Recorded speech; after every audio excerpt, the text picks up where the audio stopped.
Amahoro amahoro bwoko bw'Imana ndabasuhuje yego abo muherereye hirya no hino ku isi hose amahoro y'Imana nabe mu ruhande rwanyu n'ubuntu bw'Imana bibane namwe murasuhuzwa na mugenzi wanyu ubwoko bw'Imana Sibomana Anastase muri uyu mwanya n'ubundi dukunda guhuriraho kuri uyu murongo wa Irera TV1 dusangira byinshi cyane kandi by'ingenzi ku bwoko bw'Imana mwabagana mu gihugu cyo mu ijuru cyangwa nk'abazagororerwa ingororano mu bwami bw'Imana.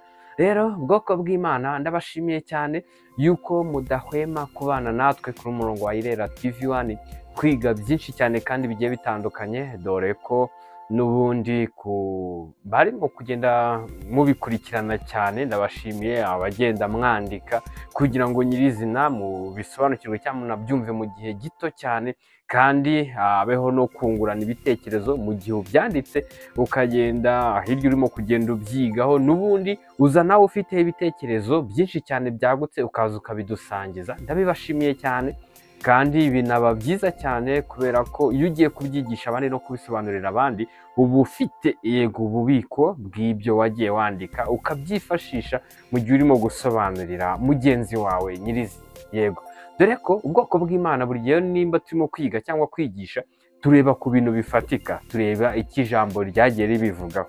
Ntabwo ari ukuvuga ibintu biboneka gutyo mu kirere gusa ngo bavuze ngo bigenda gutya, oya, ahubwo tugomba no kwerekana icyo Imana yagiye ibivugaho mu byanditswe byera biboneka mu gitabo cya Bibiliya. Niyo mpamvu kwandika ni ngombwa kandi ni n'ingenzi. Niho uza gusanga n'ubundi mu gihe ugiye kwigisha abantu cyangwa bagenzi bawe, nabyo ntabwo ari ibintu twishakishamo cyangwa ngo nibyo twiremeye cyangwa twihangiye nk'imigenzo, oya, ahubwo nyirizina Bibiliya nayo ibivugaho. Mu rwandiko rwa kabiri Pawulo yandikiye Abakorino ibice 5 harabisobanura. Umurongo wa 18 haba bivuga ngo ariko ibyo byose bituruka ku Mana yiyunze natwe ku bwa Kristo ikaduha umurimo wo kuyunga n'abandi. Urumva uwo murimo wo kuyunga n'abandi uri mu biganza by'ubwoko bw'Imana. Uko waba uri kose, ubuzima waba uherereyemo bwose, mbese ururimi waba ukoresha, ubushobozi waba ufite, ariko icyo dusabwa kandi dukora mu buryo bwa nyabwo kandi Imana ikabibona mu murongo mwiza, ni uko buri wese akoresha imbaraga ze zose, agakoresha umutima we wose, agakoresha ubushobozi bwe bwose n'ubwenge bwe bwose n'imbaraga zose, yego, n'ubugingo bwacu bwose, kuko ntabwo ubwoko bw'Imana twizigama mu gihe turimo kubahiriza icyo Imana idusaba gukora. Rero turi kumwe cyangwa turimo gusangirira hamwe nk'ubwoko bw'Imana ku isi yose, dore ko nta mupaka ku bwa Yesu Kristo umucunguzi wacu watwitangiye tubihishijwe n'ubuntu bw'Imana, yego, nyine muri Yesu Kristo. Yego, ubwoko bw'Imana n'ubundi intego yacu ni ukumenyekanisha ukuri kw'ijambo ry'Imana, by'umwihariko kumenyekanisha inzira y'ukuri ijya mu bwami bw'Imana. Yego, rero turebere hamwe incamake y'amateka aranze y'itariki ya 29. Yego, muri aya mateka turasangamo umuntu wabaye icyitegererezo ku bavugabutumwa bwiza, kandi muri kino kiganiro tumenya amateka mu iyobokamana turabonamo ibyo wakora ukaba icyitegererezo cy'imirimo myiza. Yego, nk'ubwoko bw'Imana nibyo twari turimo tuvuga n'ubundi. Ubwoko bw'Imana buri gihe, buri hantu, kuri buri gikorwa duhoza umutima ku by'iwacu mu gihugu cyo mu ijuru, ko Bibiliya nayo ibishimangira itanga umugabo kw'icyo ngicyo tuvuze. Niyo mpamvu buri kintu cyose kigomba kugira icyo Imana iba yarabivuzeho cyangwa yarabitweretseho kugira ngo tugendere mu by'Imana ishaka nyirizina, dore ko ariyo turimo gusanga mu bwami bw'iwacu mu gihugu cyo mu ijuru. Rero mu gihe ubwoko bw'Imana duhoza umutima ku by'iwacu mu ijuru, yego, buri gihe, buri hantu, kuri buri gikorwa ijambo ribivugaho. Yego, ijambo ribishimangiraho hano mu rwandiko Pawulo yandikiye Abakolosayi ibice 3 umurongo wa 1 n'uwa 2 haravuga ngo nuko rero nimba mwarazuranywe na Kristo, yego, mujye mushaka ibiri hejuru aho Kristo ari yicaye iburyo bw'Imana, mujye muhoza umutima ku biri hejuru atari ku biri mu isi. Yego, rero ubwoko bw'Imana n'ubundi uraza usange hari abantu bari mu murongo biyita yuko ari ubwoko bw'Imana, bakanatubeshya ko ari ubwoko bw'Imana, ariko nyirizina aho bahoza imitima yabo harabatamaza. dore ko n'ijambo naryo ribishimangiraho mu rwandiko Pawulo yandikiye Tito igice cya mbere umurongo wa 16 amubwira ati bavuga yuko bazi Imana ariko bayihakanisha ibyo bakora. Bene abo rero nabo kwanga urunuka, n'abatumvira Imana no ku mirimo myiza yose ntacyo bamaze. Bibiliya nta kintu yahishe. Bene data bwoko bw'Imana, mureke twige tunasobanukirwe kandi tunasome cyane ibyanditswe muri Bibiliya. Nta kintu Bibiliya itagaragaje, nta Imana itatubwiye mu byanditswe byera. Dusome kandi uyu mwanya twahawe cyangwa twabonye twungutse wo guhurira kuri murongo wa Irera TV1, twe kubyiherara dukoresha igihe uko kiri, amahirwe nimba tuyabonye tuyakoreshe yose. Igihe cyacu ni iki ngiki, umunsi wacu ni uyu nguyu, isaha yacu ni iyi ngiyi, iminota yacu ni iyi ngiyi turimo. Witegereza ngo hanyuma y'igihe runaka, oya, igihe cyacu ni iki, ni igihe cyo gukora ni iki ngiki. Rero nyirizina tugiye kurebera hamwe amateka aranze itariki ku buryo burambuye. Turaza twibaze tuti ese ubundi aba bantu babayeho mu gihe cyari amateka, bari bari mu bushake bw'Imana cyangwa bari mu gukora icyo Imana yashakaga? Rero mureke twumve amateka kugira ngo nyirizina tuze kubigiraho cyangwa tuve mu kinyoma cyabo mu gihe tubonye yuko ibyo bakoraga cyangwa babagamo batarimo guhuza n'icyo Imana yatumenyesheje muri Bibiliya. Kuko muri kino kiganiro twifashisha igitabo cya Bibiliya kugira ngo nyirizina tumenye icyo Imana ishaka kugira ngo abe aricyo dukora nk'ubwoko bw'Imana. Rero reke turebere hamwe ku buryo burambuye aya mateka aranze iyi tariki kugira ngo tubashe gukora igikwiriye nyirizina nk'ubwoko bw'Imana.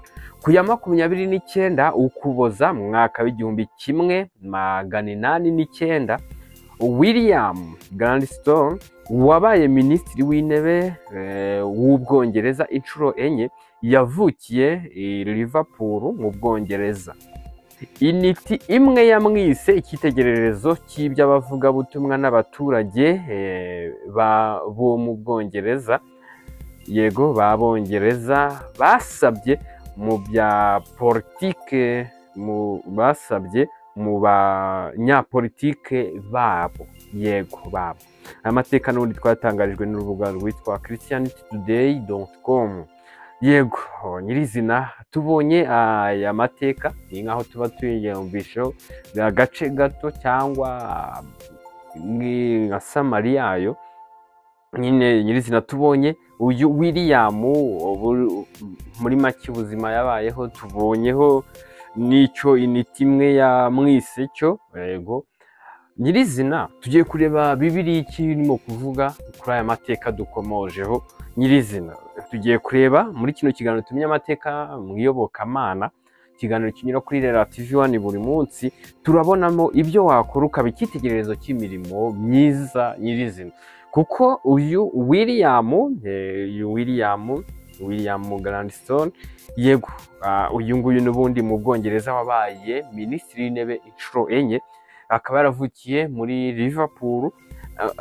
Initi imwe yo yamwise icyitegererezo cy'iby'abavugabutumwa. Yego, rero tugiye kureba nyirizina uyu muntu yiswe cyangwa yabaye icyitegererezo ku bavugabutumwa bwiza, ataritwaraga neza cyangwa atarabinozaga nk'uko ijambo ribivuga.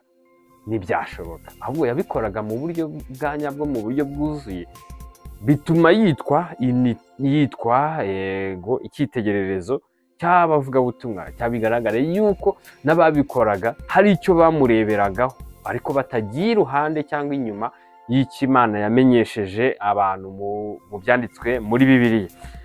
Tugiye kureba rero Bibiliya icyo ibivugaho mu rwandiko Pawulo yandikiye Tito ibice 2 umurongo wa 7 havuga ngo wiyerekane muri byose nk'icyitegererezo cy'imirimo myiza, kandi mu iyigisha ryawe ugaragare uko uboneye, udapfa gutera waraza.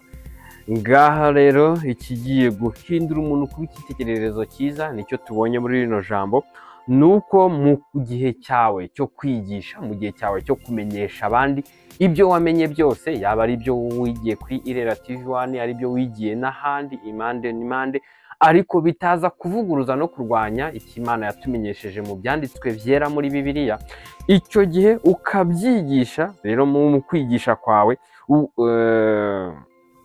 ukagaragara nk'umuntu uboneye cyangwa ibyo arimo kuvuga afite aho abikura cyangwa afite igihamya kiza kuza n'ubundi mu gitabo cya Bibiliya, kandi ukabikora udapfa gutera waraza. Yego, icyo gihe biraguhindura nawe kuba uba icyitegererezo cy'abantu, cy'imbaga nyamwinshi bagukurikira.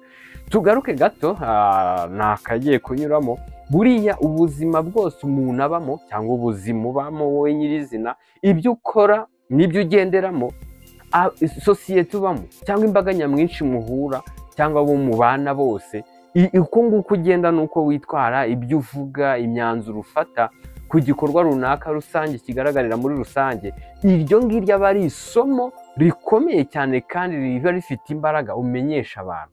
Cyaba ari cyiza, cyaba ari ikibi, ibyo urimo gukora n'uko witwararika mu bandi bantu, mu mbaga nyamwinshi, iryo ni isomo rikomeye cyane urimo gutanga, kandi abantu baryumva cyane mu kanya gatoya cyane. Rero bishatse kuvuga iki? Imyitwarire yawe uko biri kose niyimenyekanisha uwo uriwe. Hano tubonye yuko kugira ngo ube icyitegererezo cy'imirimo myiza, ni uko mu iyigisha ryawe, yego, ugaragaze yuko ubone cyangwa urimo guhamanya nyirizina n'ukuri Imana yashyizeho cyangwa yagaragaje. Ni naho ugenda utanga ibihamya n'ibimenyetso biboneka mu byanditswe. Kuko mu gihe urimo kuvuga ngo runaka yavuze gutya, umuntu mugenzi wawe yavuze gutya, runaka nawe kandi arongera bivugaho gutya, kandi iyo mbaga nyamwinshi itarimo kugaragaza aho byanditswe muri Bibiliya, aho ngaho biraza kuba ari ikibazo cyane. Biraza kuba ari ibintu bitaboneye cyangwa bitari mu murongo wa nyawo. Icyo gihe biraza kuguza kugaragara nk'umuntu ushaka kumera nk'ukora ibintu bitamuriho cyangwa bidafite ishingiro, bidafite ireme, ari ugupfa gutera waraza gusa. Ariko nyirizina, nimba urimo kugendera mu murongo w'iki ijambo rivuga, ugatanga ibihamya n'ibibyerekana, icyo gihe uraba urimo gukora igituma uba icyitegererezo cy'imirimo myiza nyirizina. Imirimo myiza ni iyihe? Ni imirimo itari buze kubonekamo ikinyoma, uza kubeshyera Imana icyo yavuze kandi itarakivuze, uze kuvuga yuko itakivuze kandi iyo yarakivuze. Nyirizina ushyizeho umurongo wawe, uraba urimo kugira gute? Kunyura ku ruhande. Ntabwo wakurwaho icyitegererezo cy'imirimo myiza, ahubwo icyitegererezo wakurwa n'icy'imirimo mibi. Niyo mpamvu nari mvuze hejuru yuko ikintu cyose buri muntu wese akora muri iyi si turimo, hari isura barimo kwereka abantu cyangwa hari isomo barimo gutambutsa. Rero abantu bose bari mu byiciro bibiri. Ushobora kuba urimo gutambutsa isomo ryiza cyangwa ukaba urimo gutambutsa isomo ribi. Rero mu gihe urimo gutambutsa ibihamanya n'icyo Imana yavuze, urimo gutambutsa isomo ryiza kandi urimo no kuba icyitegererezo cy'imirimo myiza. Ariko nimba urimo kuvuga iby'ibihimbano cyangwa kugoreka icyo Imana yavuze, icyo gihe urimo gutanga isomo ribi, kandi ntabwo uri icyitegererezo cy'imirimo myiza, ahubwo uri icyitegererezo cy'imirimo mibi. Yego, icyo gihe waba urimo kugira gute? Kugaragara nk'utaboneye kandi utera waraza, ariko urimo kugenda mu murongo w'icyo Imana yamenyesheje. Yego, ugatanga n'ibihamya by'aho yabivuze mu byandiko n'inzandiko tubona muri Bibiliya. Nyirizina aho ngaho uraba urimo kugendera mu murongo uboneye, kuko utarimo kubusanya n'icyo Imana yamenyesheje ubwoko bw'Imana buri mu isi. Yego, rero icyo nicyo kigiye kukugira no kuguhindura kuba icyitegererezo cy'imirimo myiza, nuko uraba urimo kugendera mu cy'Imana ishaka kandi yavuzeho, yashyize mu murongo ubwoko bw'Imana bukwiriye kubahiriza no kugenderamo. Rero ndabashimiye cyane bwoko bw'Imana, dore ko mudahwema kubana natwe mu gihe dusozanyije kino kiganiro, n'ubundi mu gihe twatangiranye. Ndagushimiye cyane kuko n'ubundi bihita bigaragaza ishyaka n'umwete ufite, dore ko umwuka w'Imana uba uri muri wowe, ni uba uguhatira gukora ibyo byose kugira ngo usobanukirwe byinshi cyane biruseho. Rero nk'ubwoko bw'Imana n'ubundi mbashimiye ko twabanye mu mateka yaranze iyi tariki ya 29 z'ukwezi kwa 12.